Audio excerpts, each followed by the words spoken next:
ভাই কথাটা শুনতে কত মধুর, ডাকটা তার থেকেও বেশি মধুর। আলহামদুলিল্লাহ, আমার তো ভাই আছে, অনেক বোন আছে, ভাই আছে, বোন আছে যাদের ভাই নাই। তো আসলে তাদের কিন্তু অনেক কষ্ট হয়, যেমন আমার একটা ছেলে নাই। আমার মেয়েরা বলে যদি আজকে আমার একটা ভাই থাকতো তো কত ভালো হইতো। তো একটা কাজের ক্ষেত্রে আমার ভাইয়া ঢাকায় আসছিল। তো আমাদের বাসায় আসতে চাইছিল না, আসলে বোনদের খরচ হবে সেই জন্য। আসলে ভাই তো ভাই, আর ভাই তো চিন্তা করে সবসময় বোনদের জন্য, তাই না?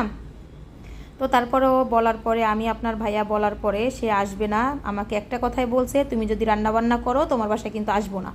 লাস্ট আসার 1 ঘন্টা আগেও বলছে যে আমি কিন্তু রাস্তা থেকে ফেরত যাব। তো আমি তো পুরো ভয় পেয়ে গেছি, আল্লাহ ভাইয়া কি ফেরত চলে যায়। তারপর আপনাদের ভাইয়া বলল সমস্যা নাই, তুমি করো, যদি তোমার ভাইয়া আস্তে আস্তে হয়ে যায় তাহলে দিতে পারবো।